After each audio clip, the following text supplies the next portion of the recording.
يصعب للشعب باش يبدا ثورة ويصعب له بزاف باش يوصلها. La France doit-elle rester en Algérie? Pourtant, la guerre d'Algérie vient de commencer. Important, des mouvements vers le noir.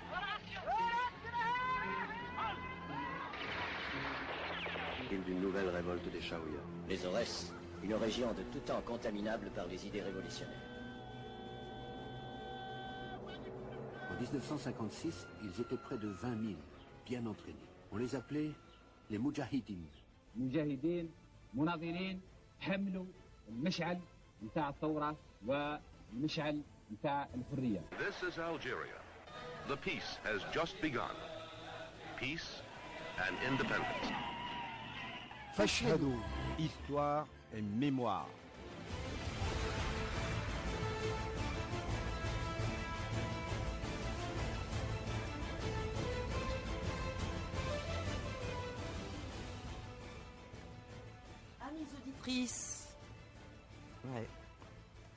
Amis auditrices et auditeurs, bonjour. Rachida Mansef, bonjour. Bonjour, Madame Souadinal. Alors, au sommaire de notre magazine du jour, réalisé par Fatima Sabri, rappelez-vous, dans Tarihouna la semaine dernière, on avait vu la régence d'Alger tomber. À partir de là, les troupes françaises vont occuper les côtes dans la perspective d'investir l'intérieur du pays. C'est cette stratégie militaire que vont aborder Dahou Jarbel et Badia Haddad. Autre séquence, autre temps, autre intimité, nous aurons le plaisir d'écouter Sid Ahmed Serri, professeur de musique, qui a tant fait et fait toujours pour la préservation de la musique algérienne. Sid Ahmed Serri, qui remonte dans ses souvenirs et revient à ces années 1940-1950. Ce sera dans Art et Révolution de notre ami et confrère Abdou Sayah. Pour rappel, Feshahedou Histoire et Mémoire, nouvelle émission hebdomadaire de la radio Chaîne 3, a débuté le 1er novembre de cette année. La première a été consacrée à un événement marquant qui a eu lieu en Wilaya 1, c'est-à-dire les Aurès à l'époque. La seconde au tirage de la proclamation du 1er novembre, donc en Wilaya 3, Kabylie. Aujourd'hui, en toute modestie, nous allons essayer de revisiter un des principaux architectes à l'origine de ce baroud d'honneur, Mohamed Boudiaf. Entendre sa voix, c'est le privilège que nous offrira Lamia Mahfouf dans la rubrique Bekri. Une autre voix va se joindre à nous, et pas des moindres, bien que plus jeune, et c'est Mohamed Lakhdar Maougal. Bonjour. Bonjour Sohab, bonjour. Bonjour. Mohamed Lakhdar Maougal, donc avant de vous retrouver dans notre espace Hiwar, je vous propose, comme il sera de tradition, le billet de Rachida Mansef. Chacun des 6 hommes qui décident de passer à l'action armée en 1954 a un parcours de militant chevronné au sein du PPA d'abord, le Parti du peuple algérien. Chacun de ces 6 hommes a vécu le 8 mai 45, cette répétition générale de l'insurrection du 1er novembre qui fut sauvagement réprimée. Chacun d'eux a fait la dure expérience de la clandestinité dans les rangs de l'OS, l'organisation spéciale, que le congrès de 1947 du PPA décide de créer pour préparer la lutte armée. Achat d'armes, recrutement d'hommes sûrs et déterminés, entraînement militaire, préparation psychologique en cas d'arrestation, cours et brochures sur la guérilla, sur le rôle du révolutionnaire, sur les expériences des luttes révolutionnaires, le Mexique, l'Irlande, le Vietnam. Mais l'organisation spéciale sera décimée en 1950 par les services français et la répression sera terrible. Des centaines de militants sont arrêtés, torturés, et les rescapés sont obligés de se terrer. Mais ils gardent, malgré toutes les adversités, le contact. C'est que le parti qu'ils retrouvent, le MTLD, craint pour sa légalité et marginalise ceux qu'il appelle les ossistes. Pendant ce temps, la population n'en peut plus. Les conditions d'existence sont devenues absolument intenables. Ceux que les Français appellent nord-africains ou musulmans n'ont plus rien à perdre. La lutte politique leur paraît désormais sans issue. Lorsque cette crise de perspective divisera la direction même du parti, le MTLD, en opposant Messali et ses fidèles, qu'on appellera messalistes, et les membres du comité central, qu'on appellera centralistes, le peuple se retrouve désemparé, les militants de base déboussolés. Alors, mus par la volonté de sauver le parti, An-Nidam, quelques hommes fondent le CRUA, le Comité révolutionnaire pour l'unité et l'action. Ils tentent dans un dernier élan d'unifier les rangs, mais la rupture est consommée dès lors que chacun des deux camps organise son congrès. Ces 6 hommes dont nous parlions, en déclenchant la lutte armée en 1954, ouvrent une brèche dans l'horizon bouché. Ils rendent à ceux qui attendent dans le noir l'espoir d'une éclaircie, dans un de ces moments où certains hommes, que seule l'expérience distingue des autres, expriment les besoins de tous et permettent à l'histoire d'avancer. Merci Rachida. Donc voilà, nous avons le plaisir d'avoir avec nous dans notre espace Hiwar Mohamed El Khadr Maougal. Oui. Voilà, universitaire, professeur actuellement à l'École nationale supérieure de journalisme et des sciences de l'information. Vous vous intéressez notamment aux questions de culture, de linguistique et de sociologie des élites, auteur de plusieurs ouvrages, dont des études sur Kateb Yassine et Albert Camus. Si je ne me trompe, monsieur Mohamed El Khadr Maougal, votre dernier ouvrage paru chez Millefeuille à Alger portait sur les élites arabes et musulmanes, mythes et histoire en 2010. Exact. C'est le 3e volume sur les élites, puisque 2 volumes précédents avaient posé le problème général et théorique de la formation élitaire, qui est très disputée aujourd'hui au niveau académique, entre les conceptions européennes d'une manière générale et les conceptions autres, africaines, arabes, asiatiques. Malheureusement, ils ne sont pas disponibles, ils ne sont plus disponibles en librairie. Ils sont malheureusement totalement épuisés. Oui. Le 2e ouvrage porte sur le mouvement national algérien entre les guerres, la Première Guerre mondiale et la guerre des Sables 63. Malheureusement, la partie de la guerre de libération nationale n'était pas prête au moment de la publication et donc elle est restée dans le tiroir. Donc ça s'arrête à 54. Oui. Et c'est la formation élitaire, comment on en est venu petit à petit à l'idée de la revendication de l'indépendance et le passage à l'acte. Aujourd'hui, nous avons donc le plaisir de vous avoir parmi nous, monsieur Mohamed El Khadr Maougal, pour évoquer un géant de l'histoire nationale, Mohamed Boudiaf. Alors avant de rentrer dans le vif du sujet, c'est-à-dire le rôle de Mohamed Boudiaf dans le déclenchement du 1er novembre 1954, serait-il indiscret de vous demander comment vous l'avez connu? Je l'ai connu, pas personnellement, parce que je ne suis pas de sa génération. Je l'ai connu dans le cadre organique militant, puisqu'il avait fondé en 1963 le Parti de la Révolution socialiste, qui proposait un programme devant parachever le processus de décolonisation et préparer les nouvelles nations à une émancipation de type républicain, démocratique et démocratique. J'étais étudiant à cette époque à Constantine et en même temps enseignant. Constantine était un peu le point de ralliement, déjà à l'époque c'était encore le département de Constantine, c'était le point de ralliement de tous les jeunes qui venaient à l'université, c'était un institut universitaire. Je me suis mis à chercher les documents, les textes qui circulaient à cette époque sous le manteau. Et je suis tombé sur un numéro, le premier numéro d'El Jarida. Je l'ai lu à Constantine. Quelqu'un me l'avait donné et évidemment présenté dans le premier numéro d'El Jarida. Il y avait un texte qui parlait plus ou moins du 1er novembre, de la faillite du nasserisme, et il y avait une lettre. La dernière page, c'était une lettre ouverte d'un certain Mohamed Boudiaf, que je ne connaissais pas, moi, pas du tout, adressée à un certain Mchati, qui était dans le mouvement de l'os de Constantine. Et c'était une lettre pas piquée des vers. Il lui rappelait un certain nombre de faits, de décrochages, dont il le tenait pour responsable, le décrochage de la section de Constantine dans la préparation du 1er novembre. Je me suis dit, mais qu'est-ce que c'est que cette histoire? J'ai demandé à Ali, qui c'est ce Boudiaf-là? C'est-à-dire que vous n'en aviez jamais entendu parler Jamais. Par votre père, qui pourtant, pour l'avoir connu, était proche des milieux nationalistes, en tout cas de... Je n'ai pas à le cacher, mon père était plutôt très proche de Farhat Abbas. Oui, mais quand on était à l'UDMA, on connaissait. On connaissait, mais c'était des adversaires.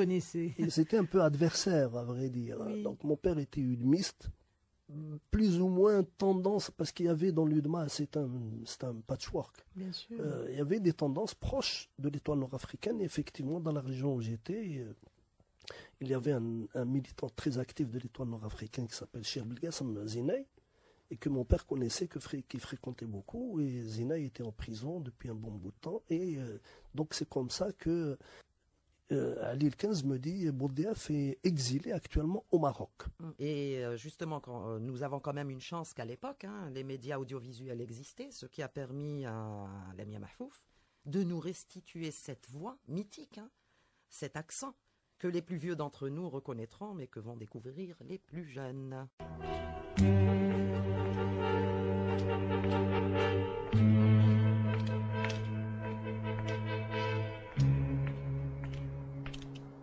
كانوا يومين مؤتمر وقع المؤتمر تاع 47 مؤتمر سري انا ما حضرتش فيه ولكن الشيء اللي يظهر وهو هذاك المؤتمر عين يعني لجنه مركزيه اللجنه المركزيه وقع عليها اخذ ورد بان عينوا ثلاثه من الناس منهم لامين دباغين ومنهم الصالح ثلاثه من الناس اللي عينوا اللجنه من بعد ما راح لامين زادوا بدلوا في هذاك على كل حال هذه مسائل داخليه ما عندها شاميه ولكن الشيء اللي يظهر في هذا الوقت وهو ان هذا المؤتمر خذا قرار من بعد الانتخابات خذا قرار لخلق منظمه عسكريه اللي سمات المنظمه الخاصه لوس.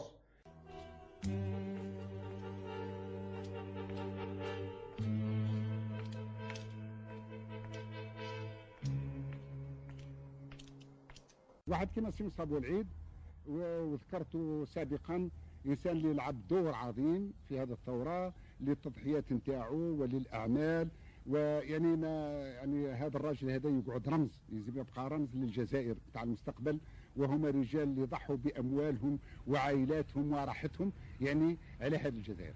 المهيدي قداش مره يقدموا له باش يكون مسؤول في السياسه كان رفض. نهار جات المنظمه العسكريه عرف باللي كان عامل جدي يعني واندفع. يدوش اول مره اتصل ثاني في الجزائر دار لي اتصال اسمه محمد الوزدان يقول لي راه كان واحد شاب ومليح بزاف ولكن راه عنده خلاف مع النظام تاع رودود في الجزائر. اتصلت به في باب الواد وذكرنا في المساله قلت له يا ترى متسعد الضحيه الوطن قال بسم الله. قلت له غدا جيب شويه قش نتاعك ونتلاقاو في لاكار تاع الجزائر ديناه مشى معنا قسنطينه بدا يخدم في البلعه تاع قسنطينه.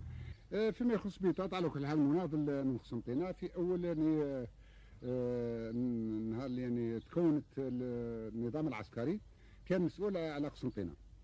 من بعد كان مشى للجزائر باش يدير تدريب في البناء وجا ديك الوقت يعني قراس ومشاطي هما اللي خذاو المسؤوليه. من بعد عام زاد رجع وفي الحوادث نتاع 50 كان خرج من قسنطينه كان فتش عليه الشرطه مشى لوراس مده ما نجمش يعيش في قسنطينه جا الجزائر.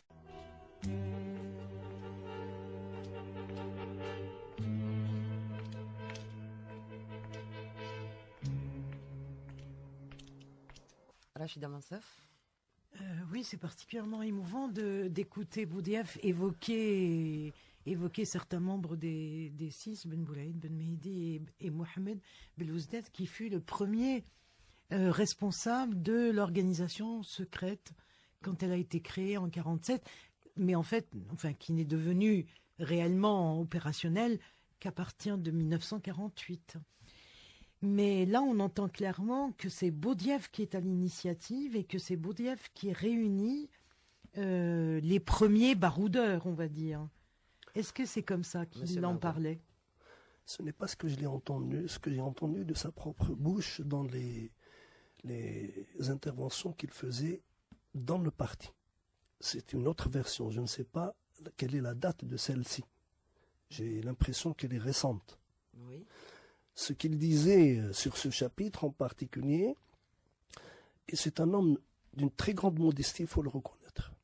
Donc il ne peut pas se mettre en avant pour dire je fais ceci, j'ai fait cela. Il a pris des initiatives. Pourquoi? Parce que il était clandestin. Il y avait deux clandestins.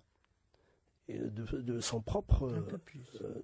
Je parlais des gens qui étaient dans la préparation de l'os.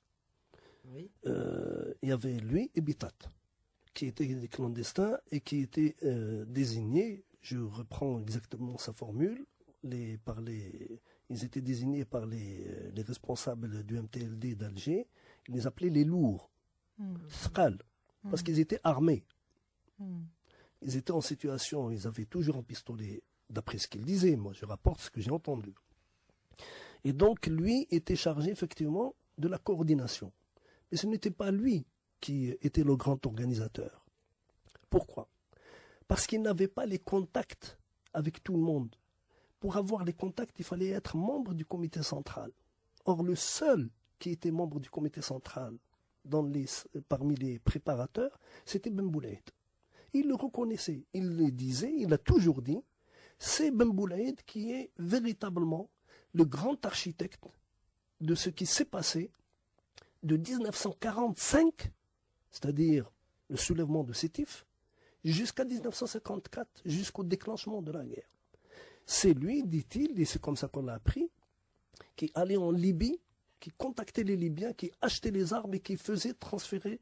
Et c'est ainsi qu'il a été arrêté et interrogé par le colonel Vincent Montet, devenu Tarq Vincent Montet par la suite, qui parle de lui, je ne sais plus dans quel texte. Alors, M. Mohamed Lakhdar Maougal, merci encore d'être parmi nous. De toute façon, nous allons nous retrouver, si vous voulez bien, enfin, juste après l'Eden.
يصعب للشعب باش يبدا الثورة ويصعب له بزاف باش يوصلها.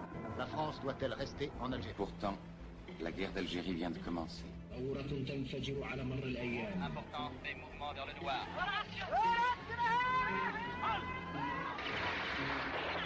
Il d'une nouvelle révolte des Chaouïas. Les Aurès, une région de tout temps contaminable par les idées révolutionnaires.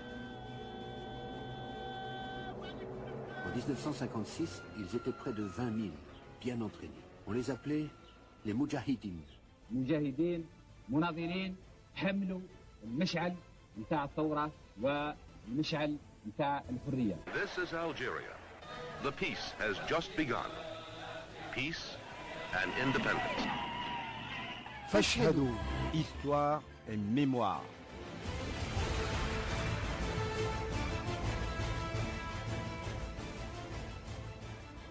Rachida Mansef, voilà, on rappelle que nous avons notre invité. Mohamed Maougal avec nous pour parler de Mohamed Boudiaf. Voilà, et à ce propos justement... Un homme déterminant pour le déclenchement de l'insurrection nationale. Oui. Donc, Boudiaf, en plus, était desservi par un problème physique. Il était malade de longue date. Les conditions de la clandestinité ont provoqué chez lui un développement d'une tuberculose bénigne au départ. C'est pour ça qu'il était très fragile. Et Ben Boulaïd lui avait dit, ne t'occupe pas de l'organisation, occupe-toi des contacts. La mission de Boudiaf, c'était le contact. Et c'est ce qu'il écrit dans un ouvrage qui s'appelle La préparation du 1er novembre. Cet ouvrage a été... il a été édité en France à la fin des années 60, je ne sais pas si c'est 69 ou 70, dans une édition en fait pirate qui s'appelle Nejma. Je pense que c'est en référence à l'étoile nord-africaine. Et dans cet ouvrage, il donne des versions qu'on ne retrouve plus. Or, pour savoir exactement ce qui s'est passé, il faut revenir à ce premier ouvrage. Parce que les ouvrages postérieurs, j'ai l'impression qu'ils ont été plus ou moins adaptés aux circonstances. Je ne porte pas de jugement sur ceux qui les ont faits. Je donne seulement un témoignage pour dire que si on a vraiment envie de savoir par le menu détail les positions de Boudiaf sur la préparation du 1er novembre, il faut revenir à cet ouvrage, qui a été un ouvrage travaillé, et non pas simplement un ouvrage qui est le fait de quelques interventions de meeting ou de contact. Ce que la préparation du 1er novembre, elle était pratiquement parachevée dans toute la wilaya adossée aux Aurès, en raison du travail particulier de Ben Boulaïd. Et ça, il nous l'a dit. Et la distribution d'armement qui venait de la Libye, et seulement de la Libye, et qui était achetée. Il faut... Ça, il l'a insisté plusieurs fois. Avec ses deniers, Ben qui était acheté avec les deniers de Ben Boulaïd. Était acheminé dans les autres wilayas. Là aussi, j'ai un autre témoignage d'un autre Boudiaf, qui est le cousin de Mohamed, qui est Saïd Boudiaf, qui est un travailleur immigré, qui a travaillé avec moi sur les premiers ouvrages de la... et qui m'a donné beaucoup de détails, ayant été lui-même dans les groupes de choc qui accompagnaient et protégeaient Ben Boulaïd pendant la guerre de libération nationale. C'est un ancien moujahid, c'est un ancien maquisard. Et il m'a confirmé qu'effectivement, le gros de l'achat de l'armement venait de la Libye. Et à partir de la Libye, il prenait les chemins soit vers le nord, où il y avait un certain nombre de militants très actifs, comme Zeroutios en particulier, dont le nom revient très souvent et on l'oublie, comme dans la région de Sétif, je crois savoir qu'il y avait, en raison de mai 45, il y avait une fusion dont peu de gens en parlaient. C'est une fusion entre l'étoile nord-africaine et la section du PCA de Sétif. Oui, Rachida Mansef. Non, c'était juste à propos de ce dernier détail. J'ai connu un militant communiste de Sétif, Berkoukej, qui voilà encore un personnage qui était un ouvrier à l'époque et qui m'avait parlé effectivement de cette fusion, de ce travail unitaire qui avait été fait à l'époque pour préparer... Je m'excuse, mais là c'est Fatema Sabri qui nous fait la pression. Oui, je comprends, notre réalisatrice, donc qui nous dit que nous devons passer maintenant à la rubrique de notre ami Abdou Sayah. Alors tout de suite, c'est Abdou Sayah qui a eu le plaisir et la chance de rencontrer le grand Sid Ahmed Serri, je l'avais dit au début, et qui va parler des années 40 et 50.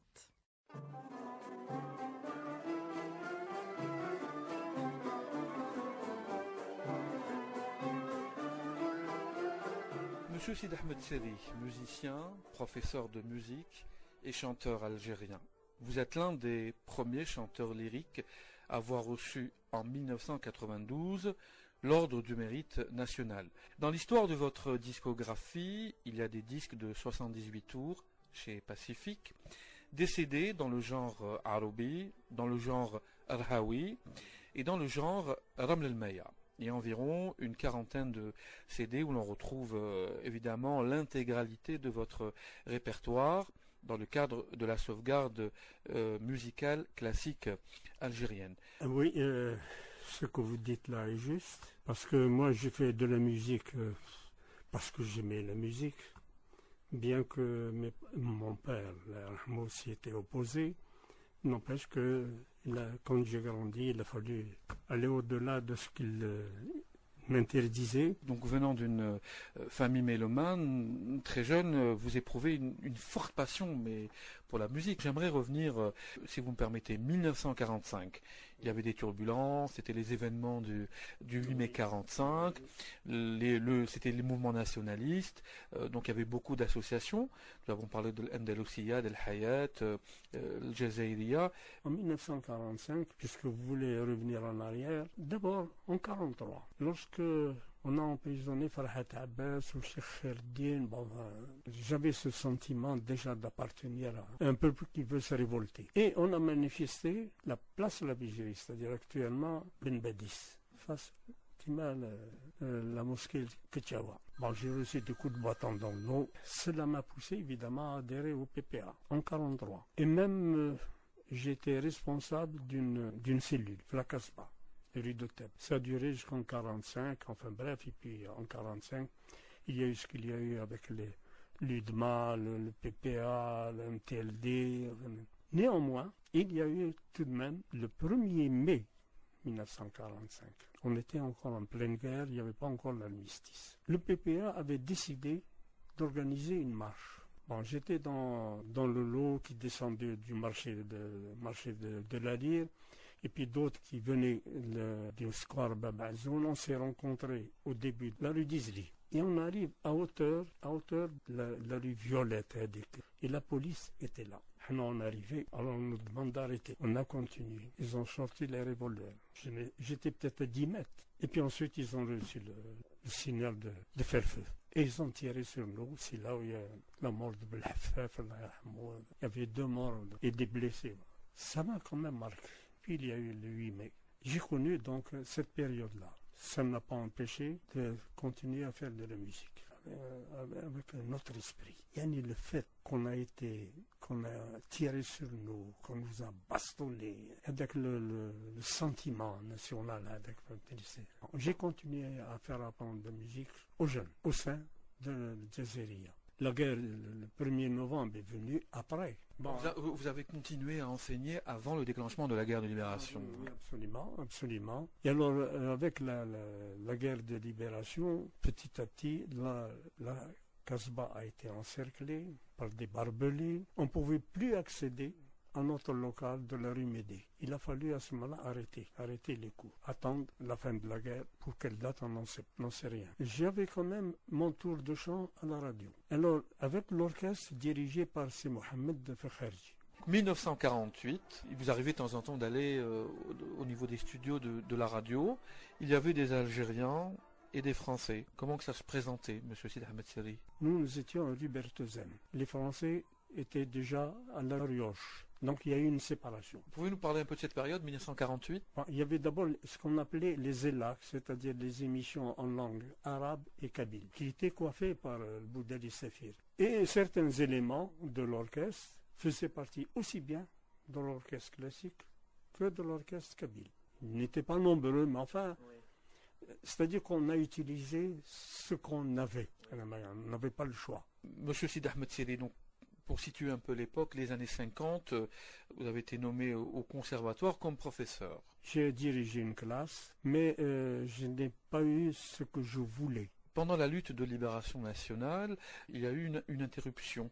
Alors, c'était de votre propre initiative ou alors c'était... Non. Hein? Non, il y a eu une interruption en 1956, parce qu'il y avait l'OAS. Alors, comment on tuait les Arabes dans la rue qui passaient, alors il y avait quand même des risques.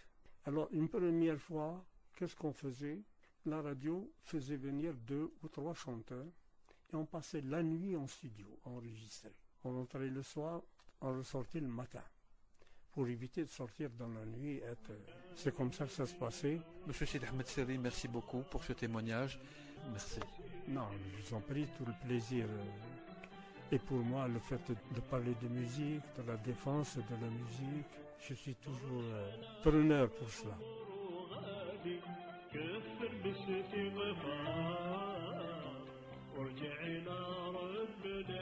Et oui, l'Istiqlal a été arraché aussi grâce à la contribution de nos artistes, éveilleurs, galvanisateurs, M. Mohamed El-Khdar Maougal. Absolument, absolument. Il y avait déjà, à la fin des années 30, début 40, il y avait un hymne national qui devait être l'hymne national algérien et qui s'appelle Min Jibalina, qui a été écrit par le même personnage qui allait écrire plus tard Qasaman, c'est-à-dire Moufdi Zakaria. Oui. Et c'est Msali El-Haj qui avait chargé Moufdi Zakaria de faire un hymne, et c'est l'hymne de l'époque, c'était Min Jibalina Tala'a Sawt al-Ahrar, etc. Tout le monde le connaît. Et en 54, c'était l'hymne national. En 54, c'était Min Jibalina, il correspondait parfaitement à la conjoncture et à la situation. Oui. Et il était dans une langue arabe qui est la langue populaire, quoi. Min Jibalina Tala'a Sawt al-Ahrar, Yunadina al-Istiqlal, min al-Istiqlal yuqtanina. C'est un arabe compréhensible. Ce n'est que plus tard que les choses vont changer. Oui, à l'indépendance ? À l'indépendance, les choses vont changer. Mais on a appris qu'il y avait eu un premier hymne national du PPA. C'est celui-là. Et non, un autre avant. Il y a eu un premier... D'ailleurs, nous avons eu le plaisir de rencontrer donc, le monsieur qui conduisait le bus entre Biskra et Aris, Halimi, monsieur Halimi, mais également monsieur Ben Chaba, qui avait ramené les premiers, le premier tirage de la proclamation du 1er novembre, donc des Rili Moula à Alger, qui nous a chanté un extrait. Il y avait eu un premier hymne du PPA. Hizb al-Thawar? Non, alors, Fida ou Jazair.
Oui. Je connais cette hymne.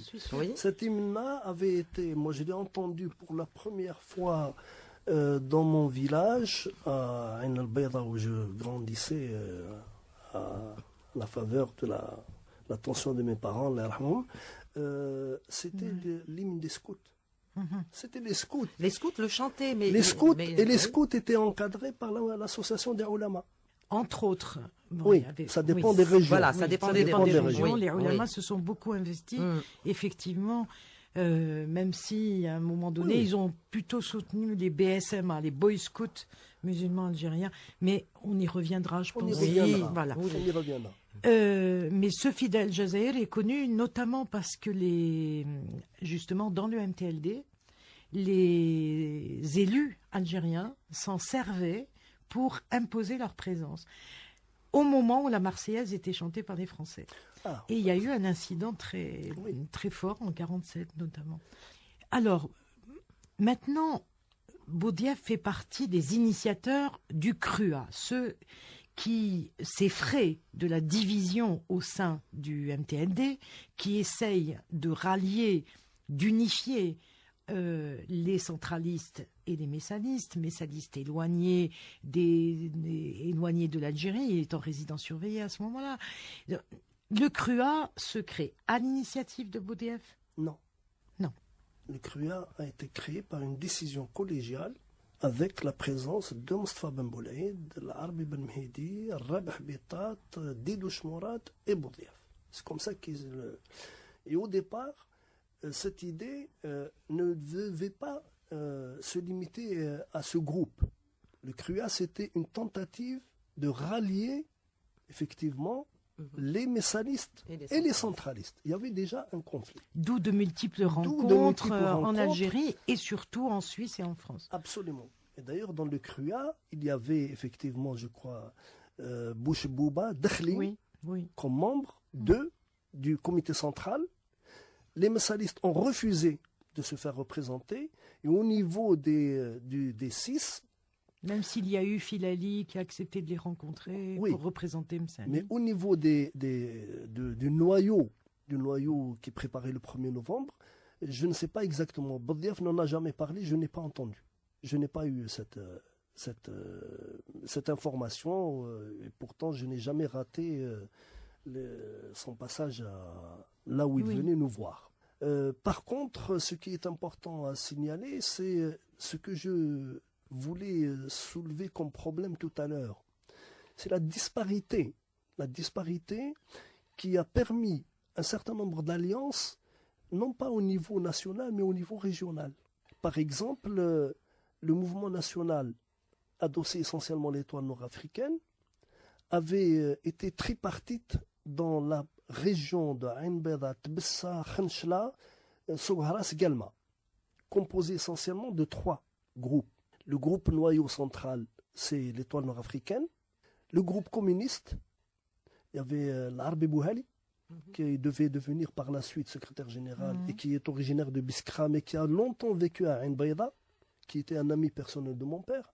Ça, c'est la petite histoire. Et je le cite parce que c'est un souvenir. Et puis, il y avait l'UDMA. Voilà les 3 composantes du mouvement national radical qui demandait l'indépendance. L'UDMA, dans cette région, demandait l'indépendance. Ce qui ne sera pas le cas ailleurs, parce que les stratégies diffèrent.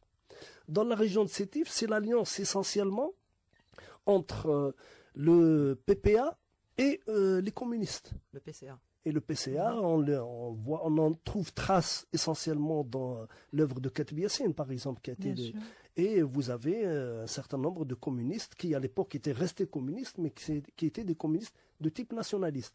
Qu'est-ce qui a favorisé cette présence importante du mouvement communiste dans le mouvement national à la veille du déclenchement? C'est le fait que, par exemple, dans l'entourage immédiat de Ben Boulaïd, il y avait le fameux docteur Boudiaf, qui n'a rien à voir avec le Mohamed. Mais c'était le représentant du Parti communiste à Batna, et qui était un homme comme aussi un deuxième. Il y avait un deuxième, il y avait un docteur. Amrani, exactement. Oui. Ils étaient deux. Qui étaient avocats. Qui étaient avocats à Annaba, je crois. Donc il y a. Je pense que c'était à Betna. À Betna. Il était à Betna. Oui, c'est possible. Oui, bien sûr. Par contre, si vous allez au centre, d'après toujours Boudiaf, il dit que par exemple toute la région centre, qui plus ou moins regroupe les Kabylies ou la Kabylie, c'est essentiellement l'étoile nord-africaine, mais PPA, mais c'était la tendance Messali. Et ils resteront messalistes jusqu'en août 1954.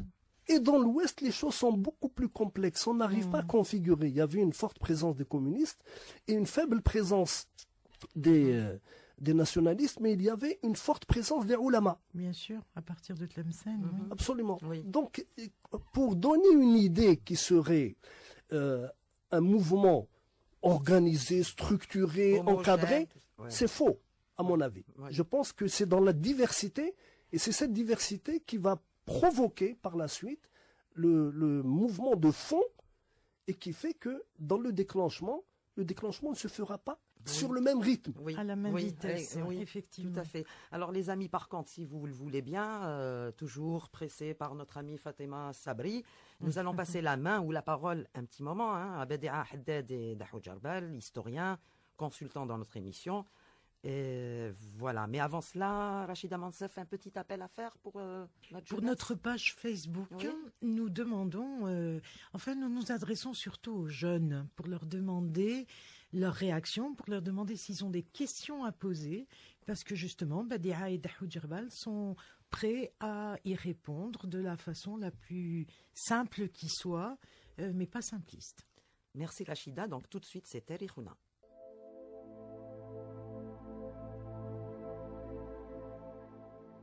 تاريخنا.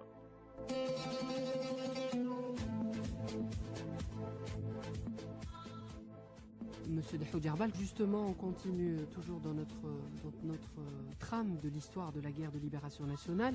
Est-ce que, à partir de là, la condition de cet Algérien ou du sujet colonisé bascule? Donc c'est une autre vie qui, je veux dire, et là vous me dites, Monsieur Dahoud Jarbal, qu'on rentre dans cette profondeur de la violence, elle s'inscrit, ça y est, elle devient présente.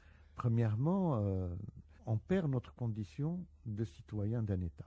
L'État disparaît. L'État, il est abandonné par les troupes qui devaient le défendre, par les autorités politiques qui devaient le représenter. Donc, en fait, on laisse quartier libre aux troupes françaises pour occuper le pays. Et ces troupes vont commencer à pénétrer à l'intérieur du pays, à partir d'Alger. Il y avait une stratégie, M. Dahoud Jarbal, comment ça s'est fait? Absolument, donc ça s'est fait d'abord par l'occupation des places fortes au niveau des côtes, et à partir des côtes de rentrer par colonne dans les profondeurs du pays.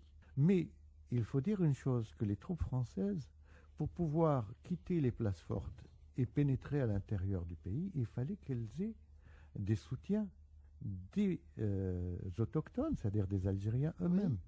Donc des troupes qui étaient ce qu'on appelait le Marzen de l'époque turque.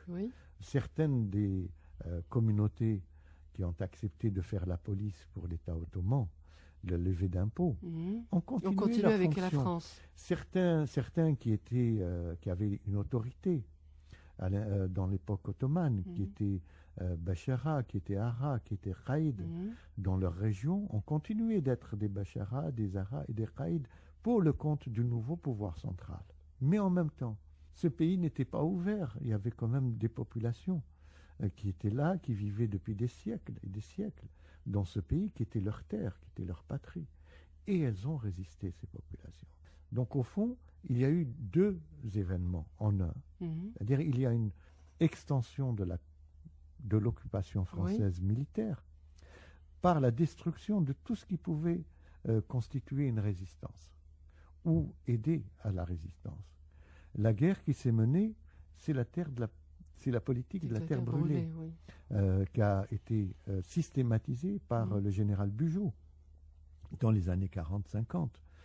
Et donc au fond, ce qui va payer le prix de l'occupation française, ce sont les populations. Et donc elles vont être contraintes à la dispersion. elles vont être contraintes à quitter les lieux de vie, à quitter leur... Absolument, à essayer de trouver des refuges là où on peut résister.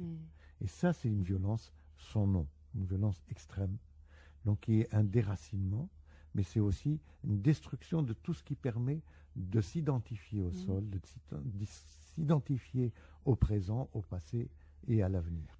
Donc ça, c'est important à savoir. Mais dans un premier temps, la stratégie n'était pas encore tout à fait claire pour le pouvoir central français. Oui. Que voulait la France ? Dans un premier temps, elle voulait avoir des places fortes pour pouvoir pénétrer dans les à l'intérieur de l'Afrique, dans les profondeurs de l'Afrique. Et dans un deuxième temps, et c'est vers les années 1850-1860, qu'on a commencé à penser à une présence permanente de la France sous la forme d'une colonisation. Donc, dans un premier temps, la colonisation a été pensée comme la colonisation par les troupes démobilisées, par les militaires mis à la retraite, et on pensait leur donner des terres pour pouvoir les cultiver et les fixer. Donc, une sédentarisation des Français en terre algérienne. Mais puis, par la suite, on a pensé qu'il était peut-être préférable d'aider à l'occupation de l'Algérie par des colons. Alors, qui sont ces colons et quand ça a commencé? On peut dire que ça a commencé dans les années 1850-1860, mais ça a pris de l'ampleur avec 1870. En 1870, c'est la défaite de la France devant les troupes de Bismarck en Allemagne et la perte de l'Alsace et de la Lorraine. Et donc on a proposé aux Alsaciens et Lorrains qui voulaient rester français d'aller s'installer en Algérie. Et donc on a créé les premiers centres de colonisation, les premières colonies en Algérie, des colonies de peuplement. Et alors elle était différente? Elle était absolument différente, puisqu'elle était d'abord en nombre. On a commencé à permettre à des milliers d'Européens, particulièrement Alsaciens, Lorrains, mais aussi des Européens français du sud de la France, mais aussi des Européens espagnols touchés par la crise du phylloxéra, des Européens italiens, de venir s'installer en Algérie avec des crédits de l'État français, avec des semences de l'État français, avec des terres séquestrées et expropriées des mains des Algériens et remises aux Européens. Donc au fond, on passe d'une colonisation militaire qui se poursuit de toute façon à une colonisation civile, c'est-à-dire une colonisation de peuplement. Et c'est là la caractéristique de l'Algérie, quand on la compare au Maroc, à la Tunisie et à d'autres colonies françaises dans le monde. En fait, c'est la première colonie et la plus importante colonie de peuplement qu'on ait connue en histoire contemporaine, en dehors de l'Afrique du Sud et en dehors de l'Australie. Et ça, il ne faut jamais l'oublier. Il n'a pu avoir de structure administrative, il n'a pu avoir de structure judiciaire, il n'y a pu avoir de structure économique et financière que adossée à l'armée. Donc c'est la puissance occupante, une puissance matérielle, une puissance militaire, qui est la condition sine qua non de la sujétion de l'Algérie et des Algériens, c'est-à-dire la réduction à l'état de sujet du pays et de ses habitants.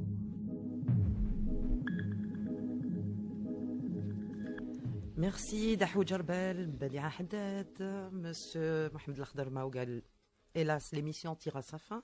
Merci de nous avoir consacré un peu de votre temps si précieux, on le sait bien. C'est avec plaisir. Rachida Mansaf. Merci beaucoup.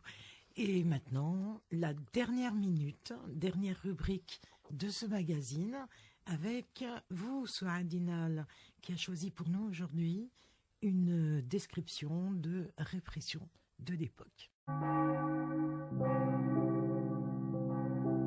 La dernière minute.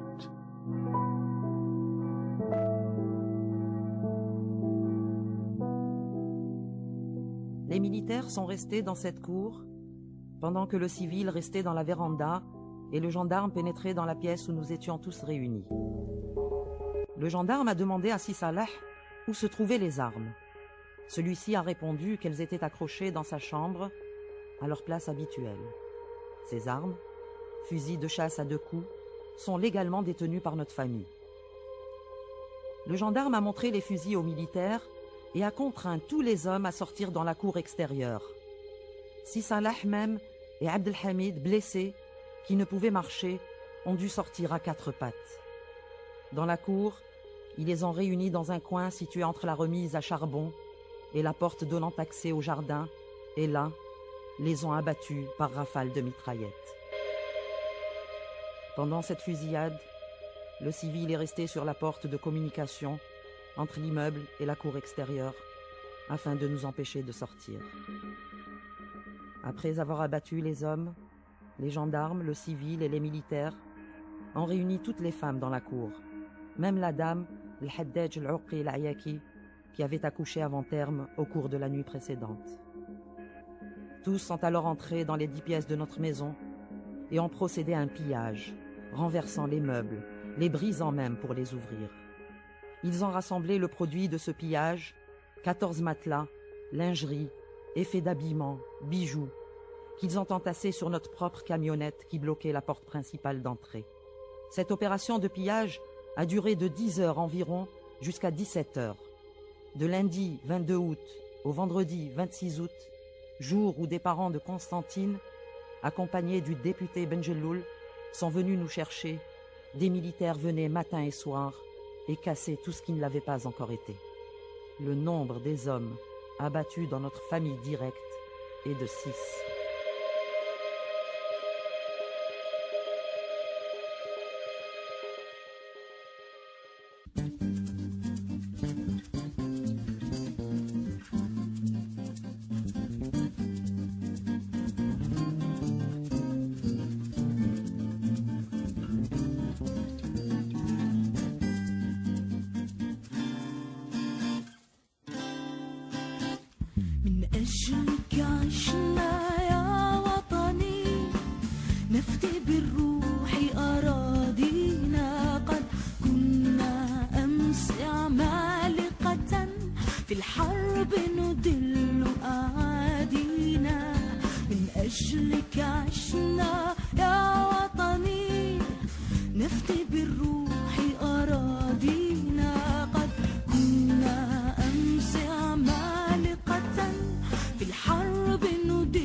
اختي بالروح أراك